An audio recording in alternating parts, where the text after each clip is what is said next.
चार धाम यात्रा। दोस्तों, ऐसे तो हमारे भारत में कई सारे धाम है, लेकिन चार धाम यात्रा सबसे महत्वपूर्ण माना जाता है। दोस्तों, ऐसे तो भारत के चार धाम यात्रा बद्रीनाथ, द्वारिका, पुरी और रामेश्वरम है, लेकिन आज हम इस वीडियो में उत्तराखंड के चार धाम यात्रा गंगोत्री, यमुनोत्री, केदारनाथ और बद्रीनाथ के बारे में जानेंगे। दोस्तों, चार धाम यात्रा उत्तराखंड में स्थित हिंदू धर्म के चार प्रमुख तीर्थ स्थलों की यात्रा है। यह यात्रा धार्मिक दृष्टिकोण से अत्यंत पवित्र मानी जाती है और हर साल लाखों श्रद्धालु इस यात्रा पर जाते हैं।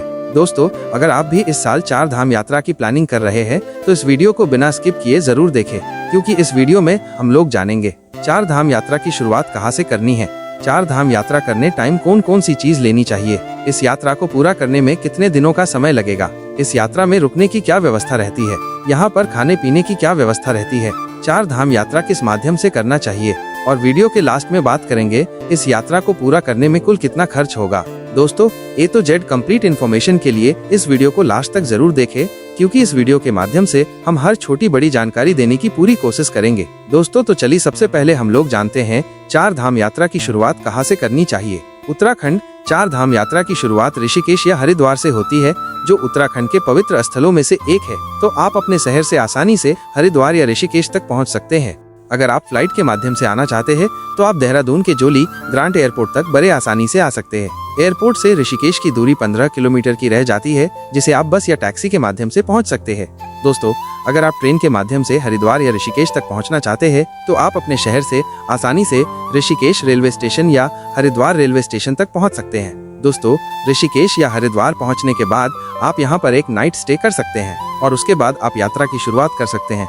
दोस्तों, उत्तराखंड चार धाम यात्रा में सबसे पहले यमुनोत्री की दर्शन करने होते हैं, उसके बाद गंगोत्री, केदारनाथ और बद्रीनाथ। दोस्तों, चार धाम यात्रा की कपाट खुलने की तिथि कुछ इस प्रकार है। यमुनोत्री और गंगोत्री की कपाट 30 अप्रैल को सभी यात्री के लिए खुल जाएगी। केदारनाथ की 2 मई और बद्रीनाथ की 4 मई को खुल जाएगी। उत्तराखंड चार धाम यात्रा को पूरा करने के लिए आपको पहले से ऑनलाइन रजिस्ट्रेशन करना पड़ता है। आप उत्तराखंड के चार धाम यात्रा के ऑफिशियल वेबसाइट पर जाकर अपना रजिस्ट्रेशन कर सकते हैं और अपना चार धाम यात्रा को पूरा कर सकते हैं।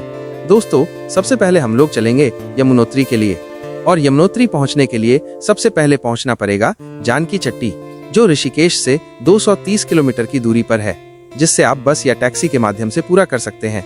दोस्तों, जानकी चट्टी वो स्थान है जहां से यमुना माता मंदिर के लिए ट्रैकिंग शुरू होती है। यहाँ से मंदिर की दूरी 6 किलोमीटर की रह जाती है, जिससे आप ट्रैकिंग करके पहुंच सकते हैं, या फिर आप यहाँ पर आप घोड़ा, खच्चर या पालकी भी कर सकते हैं, जिसके रेट्स हर साल गवर्नमेंट की तरफ से निर्धारित रहते हैं। दोस्तों, यमुना माता मंदिर देवी यमुना को समर्पित है और यहाँ काले संगमरमर की मूर्ति स्थापित है।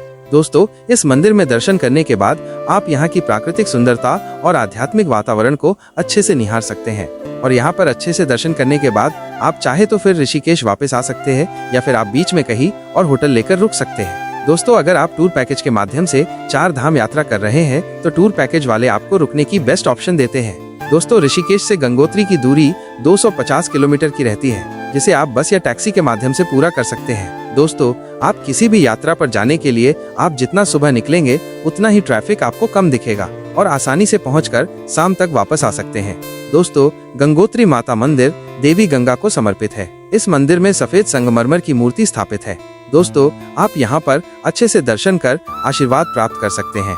फिर उसके बाद आप केदारनाथ के लिए जा सकते हैं।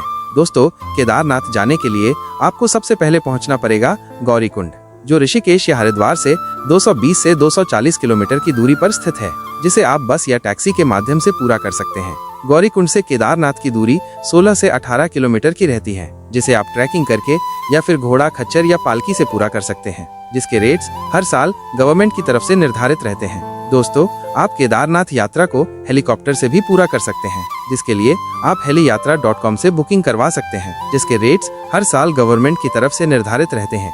दोस्तों, केदारनाथ में रुकने के लिए आपको होटल या टेंट की सुविधा मिल जाएगी। आप अपने बजट के हिसाब से ऑनलाइन बुकिंग करके आए। दोस्तों, आप यहाँ पर आते ही लाइन में लगकर मंदिर में जाकर ज्योतिर्लिंग की दर्शन कर सकते हैं। यहाँ पर अच्छे से दर्शन करने के बाद आप फिर वापस गौरीकुंड चले जाइए। फिर वहाँ से आप बद्रीनाथ के लिए जा सकते हैं। गौरीकुंड से बद्रीनाथ की दूरी 220 किलोमीटर की रहती है, जिसे आप बस या टैक्सी से आसानी से पूरा कर सकते हैं। बद्रीनाथ बस स्टैंड पहुँचने के बाद आप यहाँ पर एक नाइट स्टे कर सकते हैं। यहाँ पर आपको होटल या धर्मशाला मिल जाएंगे।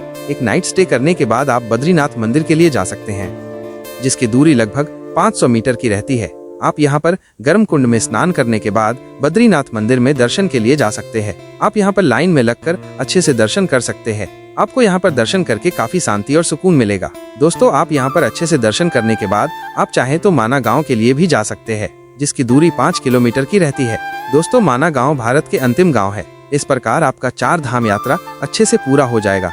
दोस्तों, अब हम लोग बात करते हैं 4 धाम यात्रा पर आने के लिए आपको कौन कौन सी चीज लेनी पड़ती है। दोस्तों, आप अपने साथ गर्म कपड़े, छाता, रेन कोट और पावर बैंक जरूर रख लें, क्योंकि यहाँ पर कब मौसम बदल जाए उसका कोई ठिकाना नहीं रहता। दोस्तों, अब हम लोग बात करते हैं इस 4 धाम यात्रा को पूरा करने में कितने दिनों का समय लग सकता है। दोस्तों, इस यात्रा को पूरा करने में आपको लगभग 12 से 15 दिन का समय लग सकता है, क्योंकि आप इस यात्रा पर कुछ दिन एक्स्ट्रा लेकर चलें। अब हम लोग बात करते हैं आपको इस यात्रा को पूरा करने में कुल कितना खर्च होगा। दोस्तों, मैं मान के चलता हूँ आप कम से कम 2 से 3 लोग तो जाएंगे ही, क्योंकि 2 से 3 लोगों में आपका बजट डिवाइड हो जाएगा। दोस्तों, उत्तराखंड के 4 धाम यात्रा को पूरा करने में 13,000 से 15,000 पर पर्सन का बजट लग सकता है। इतने बजट में आप इस 4 धाम यात्रा को अच्छे से पूरा कर सकते हैं। इस बजट में आपका होटल, फूड और ट्रांसपोर्टेशन इंक्लूड है। दोस्तों, अगर आप इस यात्रा को टूर पैकेज के माध्यम से पूरा करना चाहते हैं तो टूर पैकेज वाले आपसे 20,000 से 25,000 पर पर्सन का चार्ज करेंगे। इस बजट में आपका होटल, फूड और ट्रांसपोर्टेशन इंक्लूड रहता है। टूर पैकेज को आप ऑनलाइन के माध्यम से बुक कर सकते हैं। दोस्तों, अगर आपके पास बजट के कोई भी कमी नहीं है तो आप यहाँ पर VIP होटल ले सकते हैं, VIP रेस्टोरेंट में खाना खा सकते हैं और प्राइवेट टैक्सी के माध्यम से इस यात्रा को पूरा भी कर सकते हैं। दोस्तों, अगर आप बजट ट्रेवलर है तो आप इस वीडियो के माध्यम से 13,000 से कम में भी 4 धाम यात्रा को अच्छे से पूरा कर सकते हैं। तो दोस्तों, हमने इस वीडियो में हर एक छोटी बड़ी जानकारी देने की पूरी कोशिश की है। अगर आपको ये वीडियो अच्छा लगा तो वीडियो को लाइक और चैनल को सब्सक्राइब जरूर कीजिएगा, जिससे आपको हर अपडेट मिलती रहे। अगर आपका कोई क्वेश्चन छूट जाता है तो आप कमेंट बॉक्स में पूछ सकते हैं। तो दोस्तों, चलिए ऐसी ही अगली इन्फॉर्मेटिव वीडियो में मिलते हैं। तब तक आप अपने आसपास के जगह को क्लीन रखें। जय हिंद, जय भारत।